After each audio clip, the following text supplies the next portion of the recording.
আমি আবারও কইয়ার প্রশ্নটা কিন্তু আমার নাই, দর্শক আর কি জানতে চায়। তো প্রশ্নটা হইল গিয়া আপনার মুখিকা নীলা কি? যদি একটু কইতে। খুব সুন্দর প্রশ্ন করছো। আমার মুখই জানি লাকি মরে গেছি জানে, মানে মুখটা এইরকম কেনে, মানে আমার ফেস কাটে, জি হয়। মানে মুখমন্ডল যেটা রাখো জিও জিও ওটাও না হল্লা মন্ডল। জি না, আমরা দর্শকের প্রশ্ন হয়েছে আপনার মুখিকান ইলা কি আর আপনার মাথার চুল নাই এখানে। Very nice question. মানে মাথার চুল নাই এখানে, মানে তালুক চুলটা নাই কি? আমি দর্শককে একটা কথাও কইতাম চাই, আপনার আর যারার মোবাইলে এমবি আছে আপনারা গুগলে গিয়া সার্চ করবা who is the world man 1 number in the richest, মানে পৃথিবীর মধ্যে সবচেয়ে বিরাট পয়সা লাখে। সার্চ করার পরে দেখবে আপনারা সামনে একটা ইন্টারফেস আইব, ওখানে একটা ফটো পাইবা যার নাম বার্নার্ড আর্নল্ড, যে বর্তমান বিশ্বের সবচেয়ে বিরাট পয়সালা মানুষ। তার গাড়ি কতখান জৈব হে নিজেও কইতে পারতো না, কিন্তু তার মাঝে যে আমি একটা জিনিস দেখতাম পারলাম, তার মাথার তো আর একটা উসুল নাই, মাথাটা অতটুক ফালিস আর কি কিতা কইতাম, যেমন ওই একটা 10 টাকি প্লাস্টিক বল, কি তার মাথাতে একটা মশা বইয়াও জান বাসাইতে পারতো না, ফিস লাগাইয়া কোন সাইডে দিতে পড়বো। কিন্তু তোমার বিশ্বের মাঝে সবচেয়ে বেশি টেকা লাগান, তার মানে ওখানেও প্রমাণ হয়ে গেলে যে চুল ফোড়ার কোনো দোয়াই নাই। আর দোয়াই যদি থাকতো তে বিশ্বের সবচেয়ে বেশি টেকালা মানুষ সে টাকলা কি, আর মাথার চুল নাই কি, যেমন মিশিন দিয়ে রান্তা মারি তো লাগে। আমার দর্শককে আমি ওটাও কইতাম চাইয়া যে চুল ফোড়ার কোনো ঔষধ নাই, হেও সবচেয়ে বড় প্রমাণ। আর তো আমার একদম নাই নেবা, আমার যেগুলো আছে আমি ওগুলি আলহামদুলিল্লাহ স্যাটিসফাইড আছি। আর দেখো প্রবলেম যত বড় টেনশন খানে লইতাম, যত সময় আমার তো সমাধান করার সুযোগ আছে।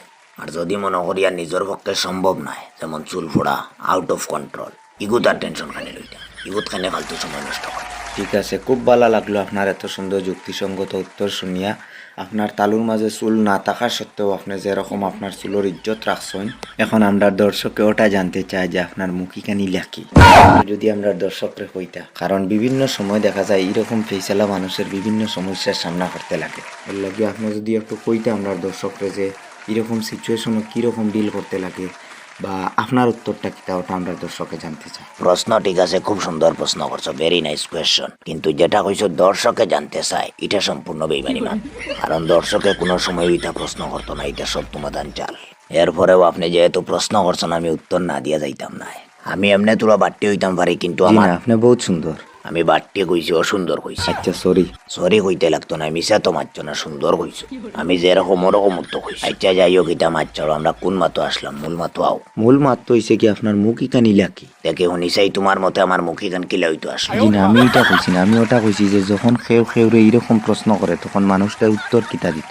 এর লাগিও আমরা আপনারও প্রশ্ন করলাম, কারণ আপনার ফেসটা তো ওরকম। আপনার মূল্যবান উত্তরটা আমরা দর্শককে জানতে চাই, যাতে পরবর্তীতে তারা কেউ এরকম সমস্যার সামনা করলে তারা সহজে উত্তরটা দিতে পারে। তুমি যদি একদম কসম কাটিয়া কো প্রশ্নটা দর্শকর, কিন্তু আমি একদম শিওর জানি এই প্রশ্নটা খার। 1 নম্বরে তোমার প্রশ্নটা নেগেটিভ। আমি যখন ফার্স্ট হইয়া ওখানে বইছি তখনও ফার্স্ট আমার প্রশ্ন করছো তুমি আমার মুখিখান ইলাকি, আমি তখনও তোমার প্রশ্নের উত্তর দিতাম পারতাম, কিন্তু ও কারণে দিছি না, কারণ আমি সার কাপটা এই সময় খাইলিস। এই উত্তরের লোকে চার কাপড় সম্পর্ক কিতা বুঝলাম না। বেজান সম্পর্ক আছে, তুমি বুঝতে না। তুমি যে সময় আমার প্রশ্নটা করলে এর যদি ঠিক 2 মিনিট আগে প্রশ্নটা করতে তাইলে তোমার আমি সঠিক জবাব দিতাম, কারণ এই সময় আমার খালি সার কাপটা খাওয়া শেষ হয়েছে। আমি বুঝলাম না তুমি কিতা করা, একটু বুঝেই রাখো। আমি তোমার ওটাও কইয়ার যে সময় আমার গরম চার কাপা তো আসলো, ও টাইম খানে যদি তুমি আমার এই নেগেটিভ প্রশ্নটা করতে আমার মুখে গান ইলাকি, তাইলে আমার বাপ কসম আমি চা এক ফুটাও খাইলাম না। অনেক কেউ বুঝছো নি চা কোন জায়গাতে ইউজ করলাম, অনেক